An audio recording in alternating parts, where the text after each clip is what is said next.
Vous écoutez l'affaire Clearstream, 10e partie. Mai 1995, Jacques Chirac est élu président de la République, trahi par son ami de 30 ans. Ayant vu chaque jour d'anciens compagnons de route rallier son frère ennemi, Chirac a tenu bon. Mais la conquête du pouvoir n'efface pas la rancœur et l'amertume de la trahison. Il s'agit désormais de punir les traîtres. Lorsque Jacques Chirac m'a nommé ministre, il m'a donné un certain nombre d'objectifs à réaliser dans l'immédiat. Charles Milon, ministre de la Défense de 1995 à 1997. C'était de moraliser les grands contrats en allant vérifier s'il n'y avait pas en fait des systèmes de commission anormale ou de rétrocommission. Et donc les commissions étaient légales, on en parlait carrément, et les personnes la plupart du temps m'expliquaient même à quoi servait la commission. Mais c'était tout à fait autre chose, c'était quelque chose de transparent, on pouvait en parler. Ce qui est anormal, c'est ce qui est caché. Or, les rétrocommissions, c'est caché. C'est la raison pour laquelle, quand dans un contrat, on voyait un taux de 15% ou de 18%, on savait que c'était pas simplement une commission. Charles Milon va saisir les services secrets, la DGSE, et d'après les confidences qu'il nous a faites, Fabrice Lhomme, journaliste au Monde. la DGSE a réussi à l'époque à remonter la trace de rétrocommission, puisqu'elles ont même été, on a identifié, on va dire, 4 pays par lesquels ces fonds suspects auraient transité. L'argent n'est pas versé, les commissions ne sont pas versées d'un coup. Fabrice Arfi, journaliste co-responsable du pôle enquête à Mediapart. Pas tout le temps, enfin très rarement, c'est-à-dire qu'elles sont échelonnées au prorata du paiement du pays acheteur. Et là, il y avait beaucoup d'argent qui devait être encore versé aux intermédiaires imposés par les baladuriens au dernier moment dans les contrats d'armement dont nous parlons, et Jacques Chirac décide d'interrompre leur versement. C'est quelque chose c'est du jamais vu. Voilà, c'est du jamais vu, et les personnes qui sont visées par cette interruption soudaine décidée au plus haut sommet de l'État du versement des commissions dues sont 2 intermédiaires d'origine libanaise. Le premier s'appelle Ziad Takieddine et le deuxième s'appelle Abdul Rahman El Assir, qui se trouvent être 2 intermédiaires qui ont été imposés par le gouvernement Balladur dans les négociations des contrats saoudiens et pakistanais au dernier moment, alors que les contrats étaient déjà bouclés. Parmi ces intermédiaires, il y en a un notamment qui concentre beaucoup de soupçons et qui est très très proche, on va le découvrir, de tout l'entourage d'Édouard Balladur à l'époque et de Nicolas Sarkozy aujourd'hui. Et là encore, ça renforce les interrogations. Pourquoi est-ce lui qu'on choisit comme par hasard, la même personne qui semble entretenir les meilleures relations avec Jean-François Copé, avec Brice Hortefeux et d'autres personnalités proches d'Édouard Balladur? Ziad Takieddine est de ces hommes rares qui diligentent cette zone grise au cœur de la République. À l'époque, seul le cercle très étroit des dirigeants de la droite française le connaît.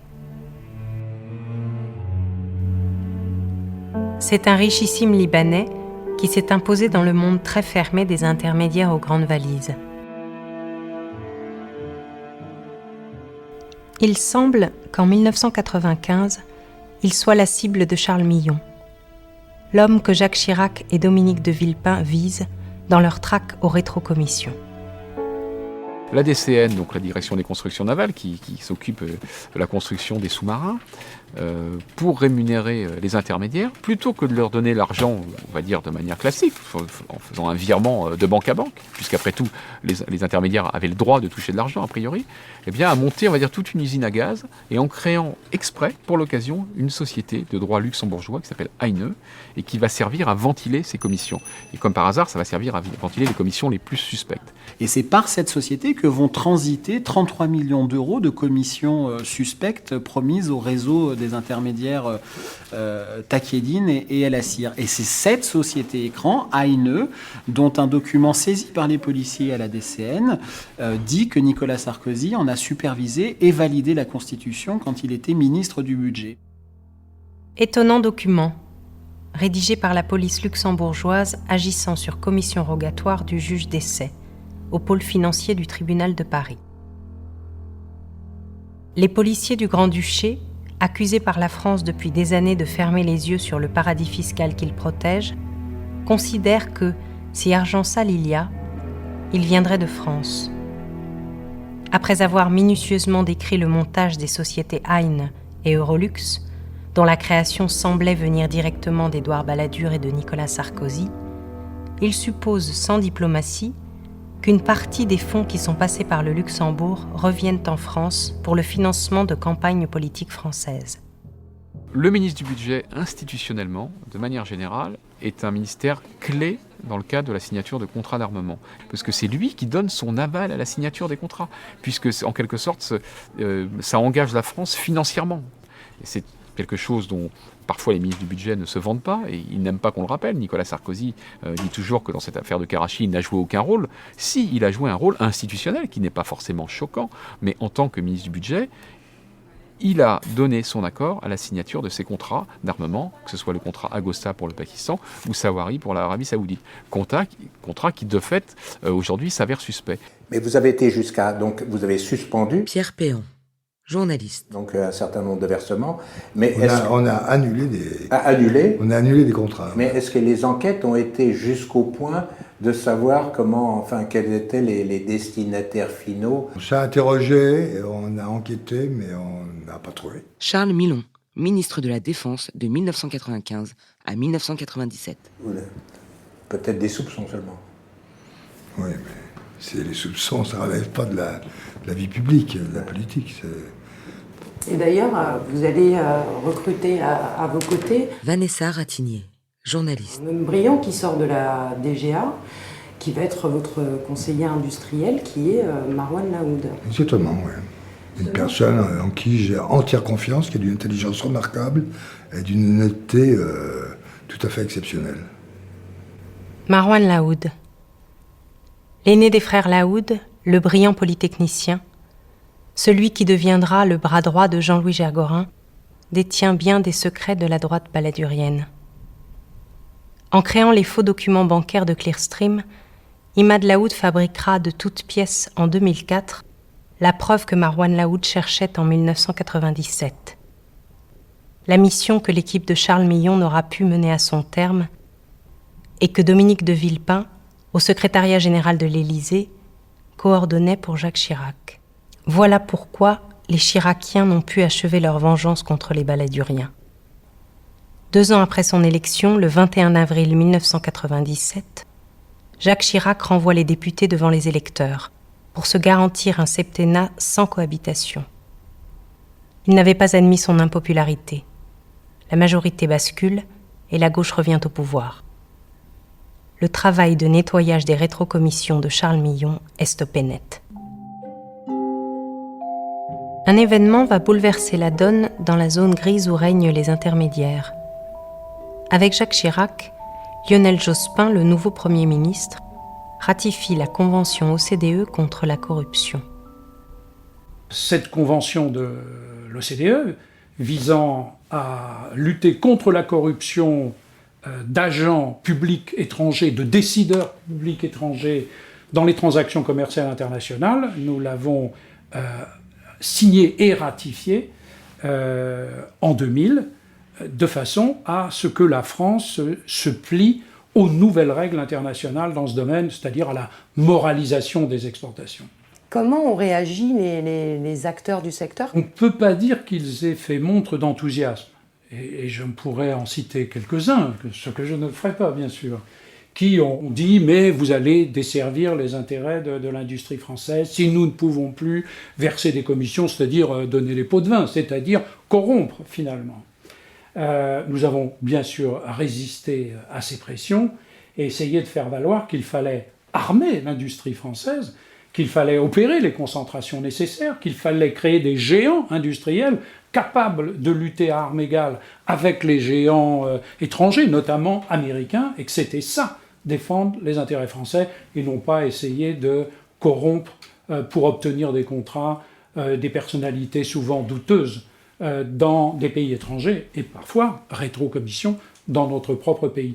Et finalement, la résistance n'a pas été énorme. C'est comme ça dans les grands contrats internationaux. On sait qu'il règne cette odeur de corruption, et tout particulièrement dans le secteur opaque et ultra protégé des ventes d'armes. Ceux qui savent sont très peu nombreux, et les secrets ne sont jamais trahis. Sauf quand un événement tragique les propulse à l'avant-scène de l'actualité. Le 8 mai 2002, à Karachi, 14 personnes, dont 11 employés de la direction des constructions navales, sont tués dans un attentat. Ces hommes travaillaient sur les sous-marins vendus par la France au Pakistan sous Balladur. L'attentat est d'abord attribué à Al-Qaïda. 6 ans plus tard, au cours d'une enquête, les journalistes Fabrice Arfi et Fabrice Lhomme rendent public un document qui contredit la vérité officielle. Un document tellement sensible qu'il est resté secret pendant de longues années. Le rapport Nautilus. Ce document-là, qui est un document que, évidemment, la justice aurait dû avoir immédiatement, d'autant qu'il est il est daté du 11 septembre 2002, donc quelques mois après l'attentat de Karachi, qui date du mois de mai. Fabrice Arfi, journaliste co-responsable du pôle enquête à Mediapart. Il n'est pas donné à la justice. Et c'est ce document que les policiers, par hasard, vont découvrir dans le cadre d'une perquisition judiciaire que nous allons rendre public avec d'autres documents et qui vont ouvrir un nouveau volet de l'affaire Karachi. Et ce qui va notamment attirer notre attention, Fabrice Lhomme, journaliste au Monde. c'est qu'il était évoqué dans ce document le fait que l'attentat qui avait été commis en 2002 contre des salariés français à Karachi au Pakistan aurait été provoqué par un arrêt de commission décidé par Jacques Chirac après son élection en 1995, donc plusieurs années auparavant, en marge du contrat des sous-marins vendus au Pakistan. Pour moi, il n'y a aucun lien. Hein. Quand on voit la différence, les dates... Charles Milon, ministre de la Défense de 1995 à 1997. Quand on voit le montant qui restait à régler, je pense qu'il ne faut pas aller chercher des causes ici, mais ça n'empêche qu'on a interrompu le paiement d'un certain nombre de commissions. Un mois après cette conférence de presse, le gouvernement fait voter au Parlement une modification de la loi visant à étendre le champ d'application du secret défense. L'enquête sur l'attentat de Karachi est entre les mains du juge Trévidic, au pôle antiterroriste du tribunal de grande instance de Paris. Le secret de l'instruction lui interdit d'évoquer l'affaire. Il s'exprime en tant que président de l'Association française des magistrats instructeurs. La loi du 29 juillet 2009 a ajouté à la classification des documents eux-mêmes la classification de lieux. Ce sont des lieux où le juge ne peut pas rentrer pour perquisitionner sans l'autorisation de l'administration. Et aujourd'hui, on est un peu un bandeau sur les yeux, et même plusieurs, puisque finalement, on demande la déclassification de documents dont on n'est pas certain qu'ils existent, puisqu'on n'a pas été les chercher, on ne les a pas saisis. Vous voyez, ça devient très très très compliqué. Et puis surtout, on a créé des sanctuaires, des véritables sanctuaires. Avant, il y avait un seul endroit où les gens ne pouvaient pas aller, c'était les ambassades. C'est des conventions diplomatiques. Voilà. Maintenant, non, il y a des endroits, des bureaux chez des hauts fonctionnaires où on ne peut pas aller. Et là où on ne peut pas aller, il peut y avoir des choses très intéressantes, par définition. Dans les ventes d'armes, qui plus est, le secret défense se confond avec le business plutôt qu'avec les intérêts fondamentaux de la nation. C'est une histoire d'argent, encore une fois. Et on va vous dire, c'est l'intérêt fondamental de la nation de vendre des armes à un pays, même si c'est n'importe quel pays, même s'il va en faire n'importe quoi, et il faut à tout prix avoir ce contrat. Donc finalement, c'est l'intérêt fondamental de la nation de corrompre des fonctionnaires pour qu'on ait le marché. C'est l'intérêt fondamental de la nation d'être dans la moralité la plus complète, puisque c'est bon pour l'industrie d'armement française. Enfin, s'il y a un domaine où on a un adversaire redoutable, c'est dans ce domaine-là. Il y a des États en jeu, il y a des intermédiaires en jeu, il y a des énormes masses financières, il y a des moyens de limiter la capacité d'enquêter colossale. Il y a aussi des dossiers où il y a des témoins ont été tués, des affaires d'armement. Donc on voit bien qu'il n'y a pas d'enquête beaucoup plus difficile à mener que dans ce domaine-là des contrats d'armement. Le pouvoir judiciaire n'est pas le seul à se heurter à l'obstruction du pouvoir exécutif. Le pouvoir législatif en est lui aussi victime. En 2009, les parlementaires ont créé une mission d'information sur l'attentat de Karachi. Le député-maire socialiste de Cherbourg, Bernard Cazeneuve, est le rapporteur de la mission d'information. Ses bureaux sont à côté du chantier naval de la DCN, d'où sont issus les sous-marins du contrat Agosta.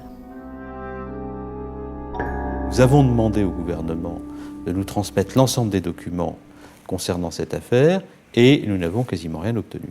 Nous n'avons eu aucun document, télégramme diplomatique classifié du Quai d'Orsay, aucune note des directions d'administration centrale concernées, rien du tout. Mettre un coup de tampon sur un document pour cacher quelque chose qui n'a rien à voir avec les intérêts fondamentaux de la nation, c'est un abus de pouvoir, c'est une infraction pénale. Donc le juge, il est quand même là pour essayer de faire cesser les infractions pénales, contrôler sous cet aspect-là le pouvoir exécutif, c'est son boulot.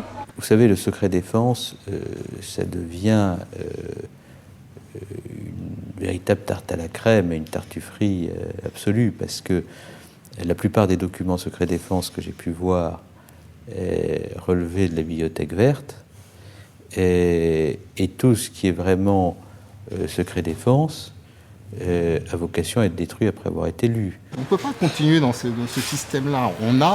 On crée une zone criminogène. Une zone criminogène. Alors, on parle de zone criminogène en parlant des banlieues, moi je parle de zone criminogène en parlant des contrats d'armement. Il faut reconnaître que sur ces questions, les gouvernements de droite comme les gouvernements de gauche ont eu des comportements qui n'étaient pas conformes à ce qu'une démocratie moderne doit faire. Une zone grise, au cœur de l'État, ne pourrait fonctionner sans l'usage du secret défense. Ce secret, dans un monde de communication, est à l'origine de nombreuses théories du complot. Comme on ne peut pas savoir, on peut tout imaginer. Aujourd'hui, personne ne peut affirmer que les rétrocommissions du contrat Agosta sont à l'origine de la mort des 11 ingénieurs français. L'enquête est en cours. Mais l'existence d'un secret, lui, conduit l'avocat des familles des victimes à porter les plus graves accusations contre Nicolas Sarkozy. Cette histoire folle explique pourquoi, en janvier 2004, Dominique de Villepin tombe dans le piège tendu par la Houde lorsqu'il découvre l'existence de comptes attribués à Nicolas Sarkozy et Brice Hortefeux datés de 94 et 95. C'est la preuve que les Chiraciens ont tant cherché.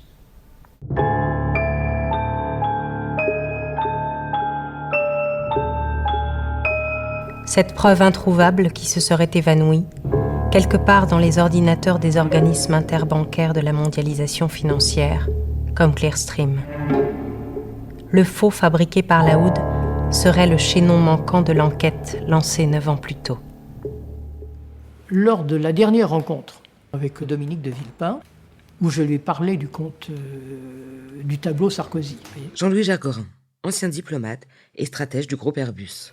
Et ce qui n'a pas du tout eu l'air de le surprendre, d'ailleurs. Est-ce que vous lui montrez la fameuse page où il y a justement les 9-10 comptes avec la Banco Popular et le nom de Boxa, etc. Oui, oui. Et comment elle réagit? Mais justement, ce qui m'a frappé, c'est que ça n'a pas provoqué une stupéfaction intense. Dominique de Villepin a toujours démenti avoir vu ces documents, comme il dément avoir reçu la note dite DDV du mois de janvier. Il refuse de s'exprimer. Gergorin, lui, nous relate les événements ainsi. Et Dominique de Villepin, effectivement, il a eu cette réflexion, un peu une réflexion à mi-voix. Maintenant qu'il y a Nicolas Sarkozy, c'est difficile, ça va être très difficile, sinon quasi impossible, de continuer à faire des investigations par les services de renseignement, parce que c'est une affaire de politique intérieure, c'est beaucoup trop sensible, et il sera informé tout de suite. Et à ce moment-là, est-ce qu'au fond, mais c'est une interrogation qu'il se pose à lui-même, est-ce qu'au fond un juge d'instruction ne serait pas la bonne solution?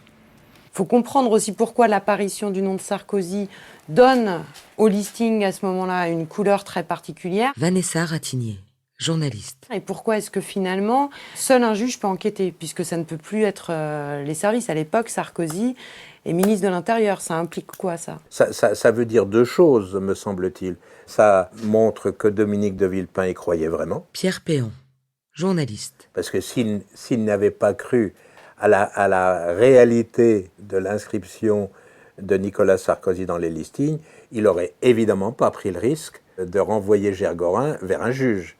Et puis la deuxième, c'est pas possible que ce soit une enquête privée. Ce serait non-dénonciation à la justice, et donc il a une réaction très saine. Il n'y avait pas d'autre solution, parce qu'autrement on était dans une opération de cabinet noir à partir du moment où le nom apparaissait. Puisque, en fait, en tant que ministre de l'Intérieur, Sarkozy, toutes les informations lui remontent. Mais là, on est sur une enquête qui est menée au sein du ministère de la Défense. Eh ben justement, c'est pas possible, c'est politiquement intenable. C'est politiquement impossible. Et moi, j'ai pas réagi, j'étais pas du tout chaud. Ça s'est terminé là-dessus. Puis il a embrayé sur autre chose. C'est une réunion qui avait lieu juste après le premier tour des cantonales, ou juste avant le deuxième tour, en tout cas. Et il me disait, je pense qu'il y aura un remaniement après les cantonales. Je ne sais absolument pas si je serai toujours là. Je ne sais pas du tout. Il ne savait vraiment pas où je vais aller. Je me souviens encore de cette conversation. Le 28 mars 2004, la déroute de la droite aux élections cantonales est telle que chacun attend la démission du Premier ministre Raffarin. Nicolas Sarkozy fait tout pour obtenir Matignon, mais Jacques Chirac ne voit pas les choses ainsi. Il conserve son Premier ministre. Nicolas Sarkozy hérite du ministère de l'économie. Il n'aura plus la main sur la police et les services spéciaux. C'est Dominique de Villepin qui le remplace place Beauvau. L'enquête sur l'affaire Clearstream va pouvoir être gérée entre Chiraciens. C'est dans ce contexte que Dominique de Villepin, lors de notre première rencontre au ministère de l'Intérieur, j'étais très inquiet. Or, Dominique de Villepin, qu'est-ce qu'il me dit dans cet entretien ? Maintenant, il n'y a pas d'autre option. Il faut qu'un juge se saisisse de cette affaire. Un juge d'instruction. Et il n'y a pas d'autre moyen. Comme il me voyait un peu hésiter, il a ajouté d'une façon forte, et un peu solennelle, ce qui était rare dans notre relation, c'est une instruction du président de la République. Jusque-là, l'imposture de Lahoud fonctionne parfaitement. Jusque-là, l'ancien trader maîtrise son jeu.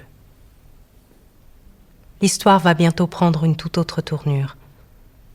Avec l'entrée en scène d'un juge, le jeu va se compliquer plus encore pour Imad Lahoud. Il pourrait même, peut-être, lui échapper.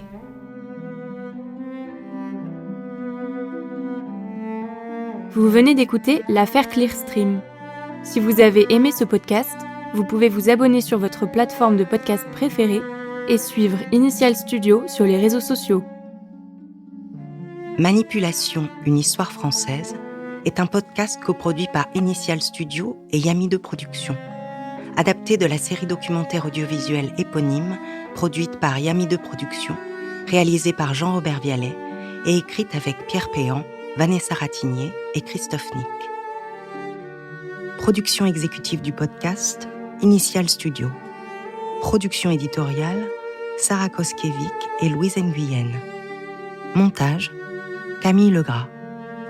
Avec la voix d'Emmanuel Yacoubi.